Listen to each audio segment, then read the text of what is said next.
Hello बच्चों, welcome back on J knowledge. तो हमने अपना चैप्टर कवर किया था आपकी सिविक्स का first chapter, that is understanding diversity.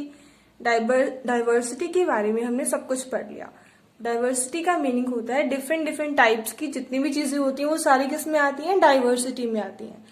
तो आज हम कवर करेंगे अंडरस्टैंडिंग डाइवर्सिटी चैप्टर की एक्सरसाइज, जो उसकी आपको एनसीईआरटी में क्वेश्चंस दिए हुए हैं, उन क्वेश्चंस को समझेंगे और करेंगे।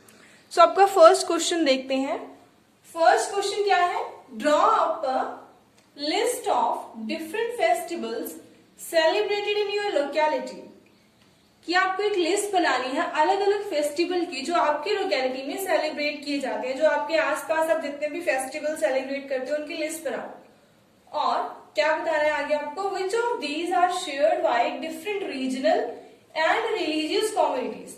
और उन फेस्टिवल में से वो वाले फेस्टिवल बताओ जो सारे ही रिलीजन के लोग, सारे ही रीजन के लोग, मतलब इंडिया में चाहे कोई किसी भी धर्म का लोग है, किसी भी रीजन के लोग हैं, मतलब किसी भी स्टेट के लोग हैं, वो सारे उस फेस्टिवल को सेलिब्रेट करते हो।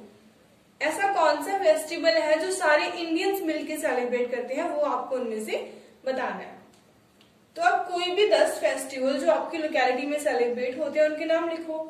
हमारे यहाँ कौन से होते हैं? Holi, Lohri, Diwali, Janmashtami, Eid, Republic day, Gandhi Jayanti, independence day, Rakshabandhan और गुरु नानक देव जयंती। अब इनमें से ध्यान से देखो कि कौन से ऐसे फेस्टिवल हैं जो सारे इंडियंस बनाते हैं, मतलब चाहे साउथ इंडियन है, चाहे नॉर्थ इंडियन है, चाहे ईस्टर्न पीपल है, कोई भी है, वो सारे इनको सेलिब्रेट करते हैं। तो कौन से हैं? हमारे national festivals like republic day, Gandhi Jayanti, independence day. ये कुछ ऐसे फेस्टिवल्स हैं जो हमारे सारे इंडियंस हम सब मिलके सेलिब्रेट करते हैं, क्योंकि हम अपने नेशन की, अपनी इंडिया की रिस्पेक्ट करते हैं। क्लियर? सो ये था आपका फर्स्ट क्वेश्चन। चलिए देखते हैं हमारा सेकेंड क्वेश्चन क्या कहता है। What do you think living in India with its rich heritage of diversity adds to our life? India, हम इंडिया में रहते हैं, इतनी सारी डाइवर्सिटी है यहाँ पे हमने देखा। सो ये डाइवर्सिटी हमारी लाइफ में क्या ऐड करती है, क्या फायदा है इस डाइवर्सिटी का, वो आपको इस आंसर में लिखना है। सो आप कैसे लिखोगे? फर्स्ट आप लिखोगे yes, living in India with its rich heritage of diversity adds to our life in following way। कौन कौन से वेज हैं? First is we know different people, their culture, tradition, backgrounds। Diversity की वजह से हमें अलग अलग लोगों को जानने का मौका मिलता है, उनके कल्चर को समझने का, उनके ट्रेडिशन को समझने का मौका मिलता है। Clear? Second, we can learn different languages and arts. अगर इतनी डाइवर्सिटी है इंडिया में, तो आप अलग अलग लैंग्वेज सीख सकते हो। Like you can learn Punjabi, Haryanvi, Kannada, Telugu, Marathi, कितनी सारी लैंग्वेजेस हैं जो आप सीख सकते हो। डिफरेंट डिफरेंट आर्ट्स है जो आप सीख सकते हो, डिफरेंट डिफरेंट डांसेस हैं, साउथ इंडियन डांस है, हरियाणवी डांस है, राजस्थानी डांस है, तो आप अलग अलग चीजें सीख सकते हो डाइवर्सिटी से। Geographical diversities. अब फर्स्टली जियोग्राफिकल डाइवर्सिटीज होती क्या है? जियोग्राफिकल डाइवर्सिटीज होती हैं लाइक कहीं पे प्लेन ग्राउंड्स हैं, कहीं पे इंडिया में माउंटेन्स हैं, कहीं पे सी है, तो वो होती है आपके जियोग्राफिकल डाइवर्सिटीज। वो क्या करती हैं? वो हमारा वे ऑफ लाइफ चेंज कर सकती हैं, हमारा फूड, ऑक्यूपेशन। लाइक आप अभी यहाँ पे रहते हो नॉर्थ इंडिया में, आप यहाँ पे खेती करते हो, आप सोचते हो कि आपको साउथ इंडिया में जाके रहना है, तो अगर आप वहां पे जाओगे तो वहां पे आपको मेन ऑक्यूपेशन कौन सा मिलेगा? फिशिंग। मेन फूड भी क्या होगा वहां पे? फिश। सो ये चेंज करती है हमारी लाइफ को, makes our life more beautiful and more interesting. Diversity से हमारी लाइफ ज्यादा खूबसूरत हो जाती है और इंटरेस्टिंग हो जाती है। क्लियर? चलिए देखते हैं हम थर्ड क्वेश्चन। थर्ड क्वेश्चन क्या कह रहा है? Do you think term unity in diversity is appropriate term to describe India? क्या आप सोचते हो कि एक term unity in diversity means विविधता में एकता, ये एक सही टर्म है इंडिया के लिए? What do you think Nehru is trying to say about India in sentence quoted above from his book The Discovery of India? हमने चैप्टर में पढ़ा था कि जो यूनिटी इन डाइवर्सिटी टर्म है किसने कॉइन की है? जवाहरलाल नेहरू ने। उनकी कौन सी बुक से ये टर्म ली गई है? द डिस्कवरी ऑफ इंडिया नाम की बुक से। तो आंसर क्या होगा? Yes, we think unity in diversity is an appropriate term for India. कि हाँ, यह एक सही टर्म है इंडिया के लिए यूज करने के लिए। Despite all the diversities there is unity among people. क्योंकि हमने देखा ना इंडिया में कितने टाइप की डाइवर्सिटी होती है, religious diversity, cultural diversity, linguistic diversity. इतनी सारी डाइवर्सिटी होने के बाद भी हमारे इंडिया में क्या है? यूनिटी है, एकता है, हम लोग आपस में मिलजुल के रहते हैं। सो ये किन बातों से प्रूफ होता है? They stood against British rule as Indians. अंग्रेजों से लड़ाई के टाइम पे सारे ही लोग, चाहे वो हिंदू हैं, सिख हैं, मुस्लिम हैं, किसी भी धर्म से हैं, वो सारे भारतीय बन के लड़े थे, इंडियंस बन के लड़े थे। ये नहीं था कि हिंदू लड़ रहे हैं या सिख लड़ रहे हैं। In natural disasters they all contribute for helping suffered people. अगर कंट्री में कोई नेचुरल डिजास्टर्स होते हैं, कहीं पे कोई बाढ़ आ जाती है या कहीं पे कोई सुनामी आ जाए, कुछ भी आ जाए, तो हम लोग क्या है? सारे ही कंट्रीब्यूट करते हैं उनकी हेल्प के लिए। जितना हमसे हो पाता है हम करते हैं।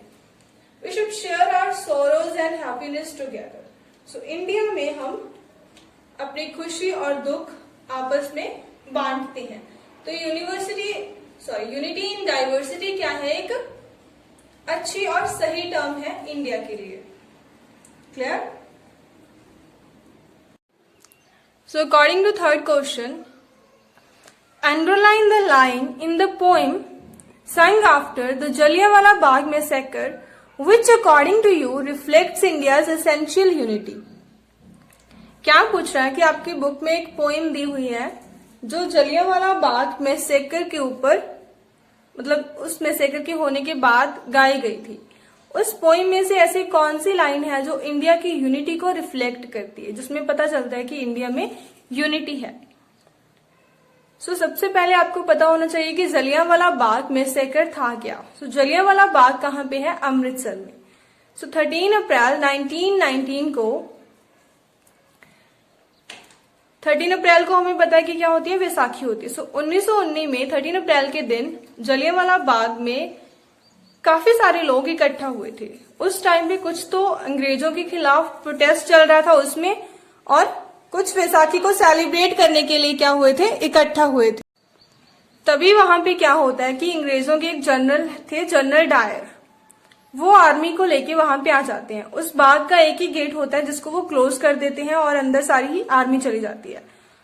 जनरल डायर अपनी आर्मी को एक ऑर्डर देते हैं कि आपके पास जितनी भी गोलियां हैं ना, सारी चला दो इनके ऊपर। तो वहां पे उस दिन काफी सारे लोगों की डेथ होती है, काफी सारे लोगों की जान जाती है। लगभग 400 लोग मारे जाते हैं। उनमें से बच्चे होते हैं, बूढ़े होते हैं, औरतें भी होती हैं। आप आज भी जलियांवाला बाग में जाओगे तो वहां पे क्या है? गोलियों के निशान हैं। ये था जलियांवाला बाग मैसेकर। इस पोइम में ऐसी कौन सी लाइन है जो इंडिया की यूनिटी को रिफ्लेक्ट करती है? According to me the following line reflects India's essential unity. कौन सी लाइन है? O friend, the blood of Hindu and Muslim flow together today. कि आज के दिन हिंदू और मुस्लिम दोनों का खून बहा है। This line reflects India's essential unity. आपका नेक्स्ट एंड लास्ट क्वेश्चन है, choose another region in India, do a similar study of historical and geographical factors connected to each other. बिल्कुल जैसे हमने लद्दाख और केरला का कंपैरिजन किया था चैप्टर में, वैसे ही आपको कोई दो स्टेट्स लेनी है अपने इंडिया की और दोनों का कंपैरिजन करना है। हम कर रहे हैं तेलंगाना और हरियाणा का कंपैरिजन। आप देख रहे हो हरियाणा कहाँ पे है? नॉर्थन साइड पे, और तेलंगाना कहाँ पे है? साउथन साइड पे।